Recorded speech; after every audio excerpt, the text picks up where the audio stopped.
this was almost a thing. I'm Matti Mali, aka Hedonistic Actor, and welcome to the penultimate episode of Old Saints, where I analyze my old works. In these last episodes I'm talking about perhaps my most ambitious project yet, Final Fantasy Neverwintered. First announced in early 2008, this module was an attempt to remake the classic 1987 Japanese role-playing game with Neverwinter Nights 2's campaign editor. I wasn't just going to do the same game with better graphics, oh no. It was intended to have new writing, new characterization and new western style to make the originally lighthearted adventure into a more mature experience. But alas, the project was eventually cancelled in 2011. I did manage to make some maps for it, but unfortunately those were lost along with my previous laptop over a year ago. What I do have, however, are some of the character pictures, all the music that I composed for it, and majority of the voice acting provided by the community. That's right! Some people had to wait 9 years to finally hear their performances. There are some characters that I didn't cast at the time or have their original recordings lost, so they are played by new people, and I'll let you know who is who. Our story begins in the town of Crescent, where Sage Lucan, played by an OG talent Frank Perez, aka Lucius, is praying Esper Odin to protect his foster child on a dangerous journey. The child also happens to be the player character, played by a new talent Syna Hyun. The main character was of course meant to be anything the player wanted, but since this show has been such a sausage fest, I decided to put some girl power into the lead for a change. I have to ask you to do something very dangerous. I know what you're going to ask. Why me? Well, who else? What about Canon Wallace? Oh yes, the son of Sage Flintlock. Well, his training as a monk of Ifrit is far from finished, and honestly speaking, he's not that sociable with people. Flintlock is wise, but about raising children, what does he know? Get it? It's like Barrett Wallace from Final Fantasy VII, except it's a different weapon. Ha ha ha ha ha. Ifrit has given a sign that the gift of an unknown god has awakened 2,000 years after the creation of the world. This means that 4 warriors of light have received their powers. You must find these warriors so they can light the elementals and stop the reign of the 4 fiends. Well, at least you're not asking me to save the world. I know what you're capable of, and I wouldn't ask you to do anything beyond that. An interesting twist of the Chosen One trope. Both the hero and the quest giver have equally condescendingly realistic expectations. So the player is sent to the city of Melmon with this totally random sailor when suddenly they're ambushed! On your way to Melmond, I presume. My apologies, but I can't allow that just now. What are you? Yes, little one, I'm quite a sight, am I not? Grotesque, menacing, evil. Nature itself must groan in revulsion at my mere existence. Ooh. Steve Kisevich plays Kraken, the fiend of water, and I swear I never get tired of hearing his booming voice.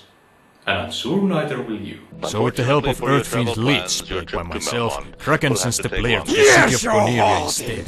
Here she meets Aaron the Dancer, who is completely insignificant to the event aside from an optional side quest, and this guy. Sorry you had to witness that. The High Priest can be stubborn sometimes. Are you going to the temple? I was looking some other place. Goodbye. Hey, wait! Sorry if my conversation with the High Priest made you leave. It's not always like this. I usually agree with his teachings. It's just, I have waited so long to serve Odin as his priest. Meet Rick Farrell, played by a new man Indiana, who is the first party member and the representative of the White Mage or Cleric class. And as you correctly guess, his alignment is lawful irritating who judges every even slightly immoral action the player or anyone else tries to make. There are ways to make the players to question their moral choices, but this kind of on-the-nose solution only guarantees that most of the players just want to get rid of him as soon as possible. And the main character can share the same frustration. If your next question is, can I come with you? The answer is no. Soon she realizes though that the healer in the These days, party will traveling be alone is useful, so suicide. she changes her I mind. just want to search Her the class is balance sparked, of by my the mind way. and finish. Then they go to Hey, Coniria don't you Castle know in you're order not to get the allowed to bridge rush lower into to a the inner princess's land, room? and they meet a new No future offense, party but you member, don't look Princess like one. Terra No Baldisium, offense played by a taken. new I'm woman, not the supposed cartoon to look like physicist, one anyway. who represents the fighter Never leave class. home. But where is it? Ha! Found it! Hey, I didn't mean to charge into your room. Don't be ridiculous. There are heavy charges for impulsive killing. Dad would have to actually build a prison. Besides, it's Garland who's going to taste of my blade. And yes, she also represents the rebellious princess stereotype who hates all that girly stuff like dresses and government duties. Also, doesn't this somber castle theme remix fit well for when talking about killing a guy? So Are the you gist really is going that to save former her royal life? knight Garland has If kidnapped someone Terra's has to big do sister it, Sarah, these but due to gods strict who morality purposely codex King roam James around is castle unable to send his streets guards to save her, say, and I'm going to spare you of that conversation. Let's head right to the ruined Temple of Finns where Garland and Sarah, played by OG Smark Oten aka Skunking and Sophie Chen aka Hetera respectively, are waiting. This probably will be an intense scene if any of the characters bother to take this seriously. Now then, I recognize the High Priest's lackey. It's apprentice. Do not interrupt me, I hate it. I know him, but who are you? Your worst nightmare. Please don't try to be funny. I have probably killed more creatures than you have ever met in your lifetime. I think I can kill 3 wannabe heroes by merely swinging my hand. Haven't you ever heard about world-saving teenagers? Some dialogues feel like everyone tries to be the wittiest person in the room, and it clashes hard with the melancholic atmosphere this game tries to create. Plus, the Alright, writing occasionally let's sprinkles fight. these juvenile jabs at the source material in its search for realism. Like how after killing wait, Garland the party what argues about what his they should body? do to his body We because, can't just you know, leave in the him original here it like just this. disappeared. Sure we can. So the princess is safe and the king, played by myself, is way overjoyed. I want to travel with her too. I need to develop my fighting skills. Terra! Stop that warrior princess nonsense already! The article of etiquette requires you to become a well-behaving royal woman and... Let her go. What? Sarah, this is not right time to give up hope yet. She can become a civilized woman.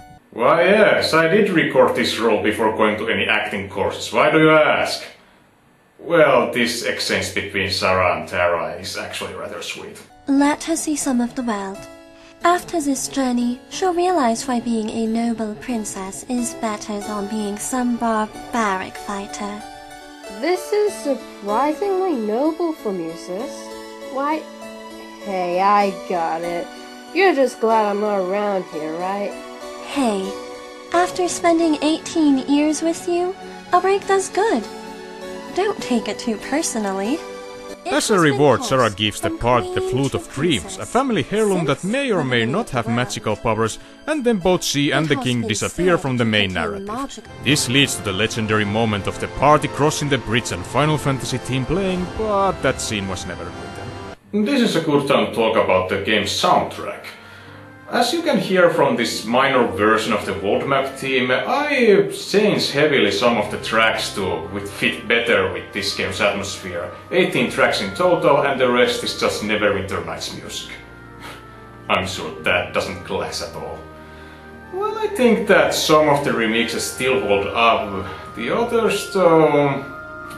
but let's not get ahead of ourselves. So the party ends up in the city of Bravoka that has been taken over by pirate captain Bicke, played by OG dude Balkin Stonedrake. Rick and Tara are eager to kick his ass, so he sends his crew to deal with them. They don't last for long though.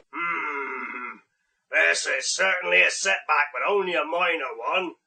There are plenty of people who would do anything just to avoid boredom, so I can easily recruit more. Okay, sometimes the dark comedy in this game can be rather amusing. Well, I do have one extra surprise. By Odin's might! That's Shiva's Esper Stone! Oh, mighty Shiva, Crystal Queen, hear my prayer. Show your glorious presence to your humble servant.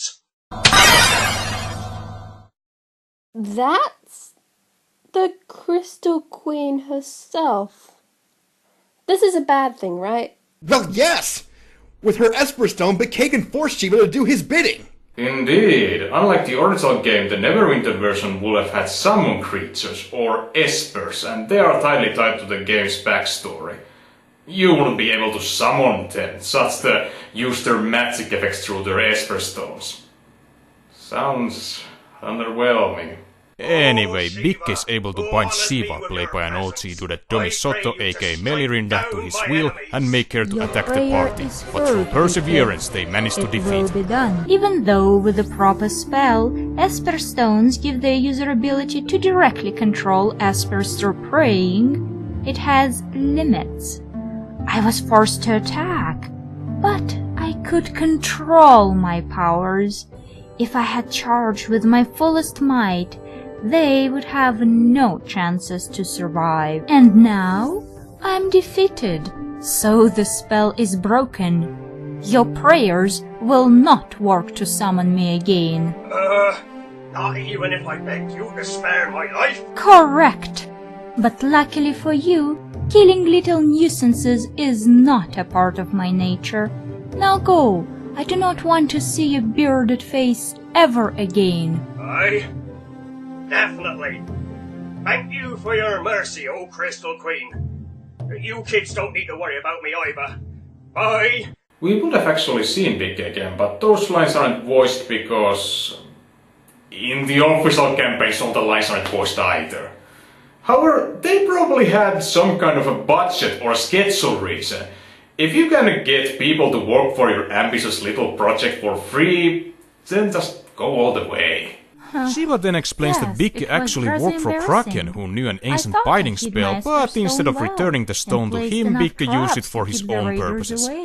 Cool stories, but we have places to be, so let's go to Elfland, where a prince has been cursed by a dark elf Astos. The temporary leader High Wizard, played by a new dude James Daniel Walsh, and his student Matthias Delechion, played by myself, disagree on how the crisis should be handled. But they don't need to argue for long, as the party comes in to be a solution to their problems. It doesn't matter what you are going to do with the key that opens all the locks, but you can have it, requiring that you do something for us first. The High Wizard of Elves, are you really bold enough to ask our guests to do our dirty work? After all, one of them is royalty and a daughter of our closest ally. Bah! We've heard from the villagers about Astos and the sleepy one over here. If you're asking to break that Madros curse, I'll say bring it on. That's the spirit. It seems that we are clearly in Esper's favor. This will surely motivate our people. I have to highly disagree. They're after all outsiders, or people will only learn to lazily wait for someone else to give the helpful hand. I think it's better that I accompany them. You accompany them? I suppose you are aware of the risks that this mission holds. At least I'm willing to take the risk instead of staying behind. Remember this when I will get the people's support and become the supreme ruler.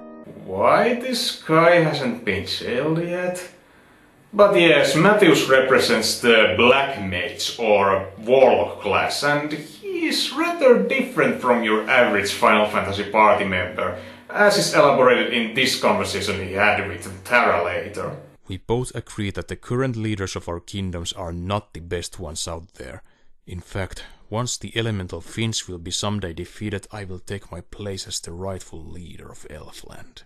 What do you mean? You're not even part of the royal... Oh. Indeed, the High Wizard or his puppet ruler, Prince Harjondir, are not worthy of the seat of power. What this world needs are decisive and competent leaders, people like you and me, Princess Tara. So let me get this straight. You're actually saying that I should become the Queen of Conria by overthrowing my own father and sister. Think about it. When I'll become the Emperor of Elfland, a name that I'm going to change by the way, I'll need a strong ally in order to convince other nations and races to work for the common good, for the better world. Are you ready to take your rightful place as the leader of your people? I don't think there ever has been a Final Fantasy game with a morally bankrupt party member, at least not as a permanent addition. And in this game there would have been 3 of them. 4 if you managed to turn Tara into a chaotic neutral. What you say has indeed some sense. Better world. It's everything my dad wants but is unable to do in the right way. He and Sarah, have to be overthrown. However, Tara has her limits as she's not keen on Matthew's idea of killing her family. What about Garland? He was a threat to your kingdom. You really can't see the difference? Garland kidnapped my sister and tried to kill us. My dad may not be the greatest leader in history, but he, my sister, and even my mom haven't done anything that would make them deserve death. The same goes with the High Wizard and the Prince. It seems that you are not ready to lead your people after all. Not unless you accept the cold fact that those people you mentioned may be in the way of progress. What kind of sick mind operates like that? Are you even a human being? No, I'm an elf. You know what's the biggest twist in all of this? Matthews is the same guy as the Emperor from Final Fantasy II. In this campaign, all the main games will have happened in the same universe, and I had plans to adapt at least the first 3.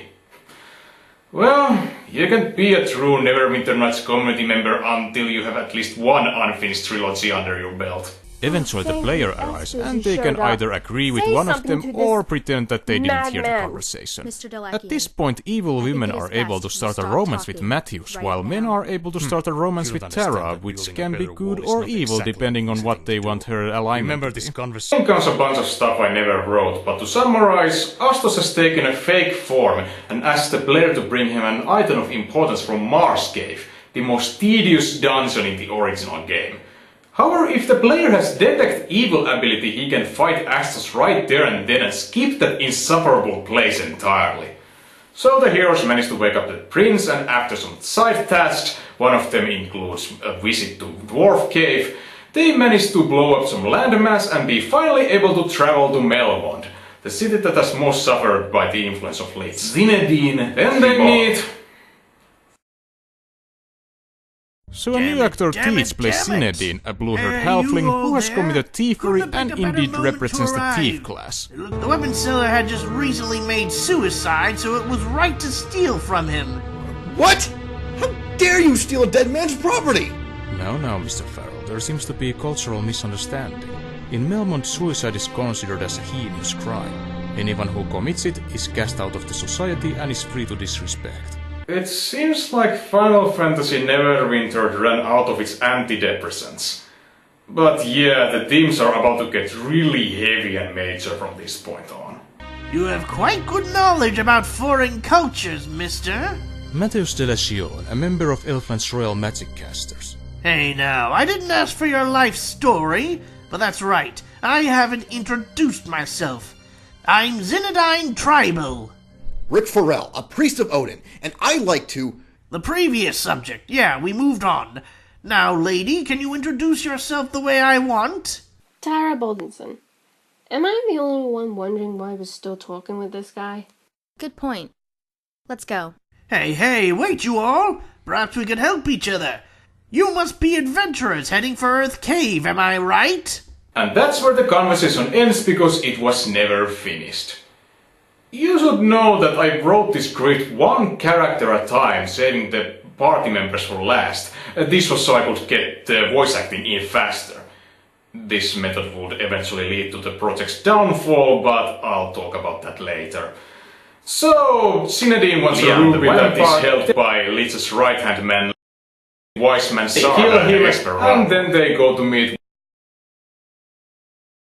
Played by old chaps Alexander Oleksiuk aka Dolin Hasnell and Robert Wade aka Alnut the Beggar respectively, the deal with these two is that Sarda's spell prevents Lich from destroying Melmond, but because of that he's had to stay in a cave for a really long while, and that has taken a toll to his sanity. Yes, at long last my task shall be over.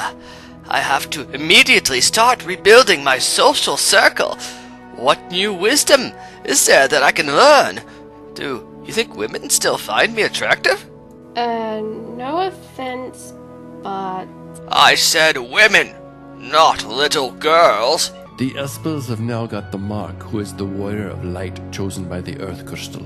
It is Zinedine Tribal. This is definitely surprising.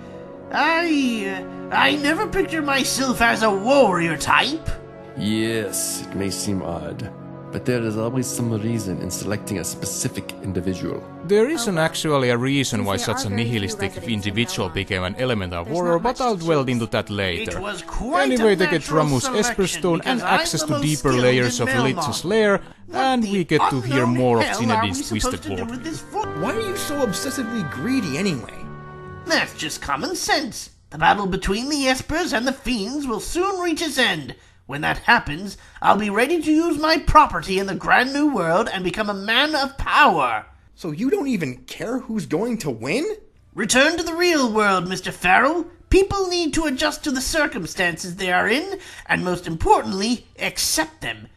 Melmon's burial grounds are filled with those losers who didn't find the world as nice a place as they thought. They are not losers! Yes, the Espers have stated suicide is a punishable act, but they don't deserve the treatment Melmon gives to them. People have the right to be depressed, scared, or unhappy, but we shouldn't just sit and watch. It's our duty to take care of each other, take action, and change things better for everyone. Before it's too late. After the player arrives and engages into Rick's romance option, they eventually return to Earthgate to confront their first elemental fiend, Lich. However, unlike the original, the villains have motivations! I'm of course referring to my evolution theory I created while I was still a mortal being. Many didn't like the idea that beings would actively try to get something better than they already are. Especially the religious elite, despite the fact that the Espers hadn't defended or denied my claim.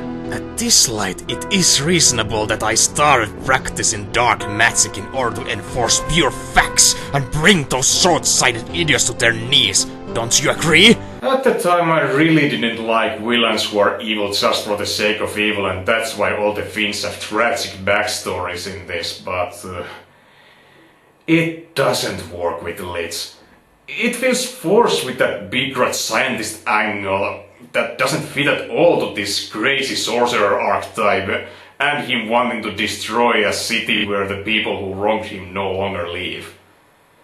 Sometimes it's okay to allow assholes just be assholes. Lich obviously wants Sharda dead in exchange for allowing them to light the Crystal of Earth, and here it's possible to start an epic battle.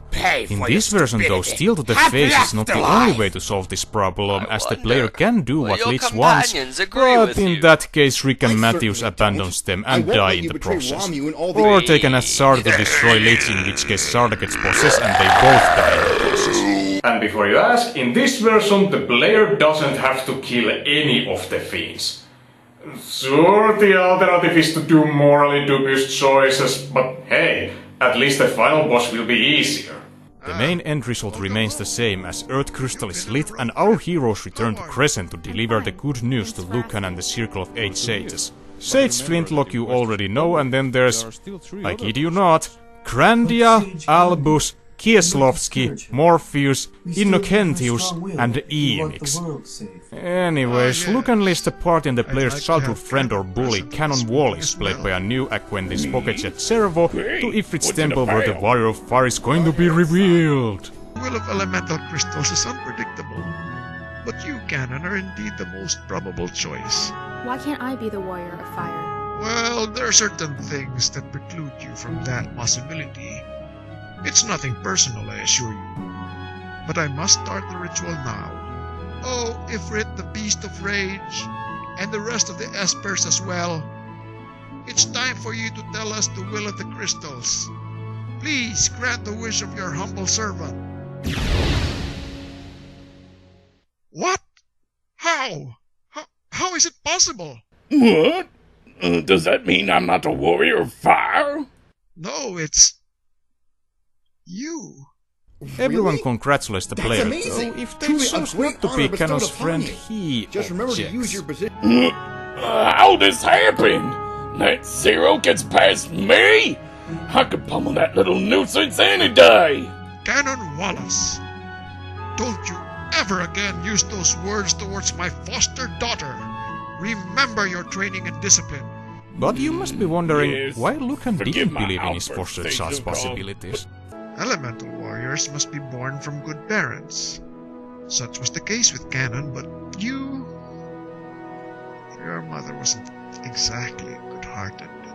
She turned out to be a vicious thief. A murderer, actually. She escaped when you were 2 and hasn't been seen since. Even though your mother was a monster, it seems that your father's goodness was enough to make you the warrior of fire. My mother was a murderer? Why haven't you told me this? I wanted to protect you from the truth. No one should have to bear that kind of knowledge of their past. You're like my own child to me.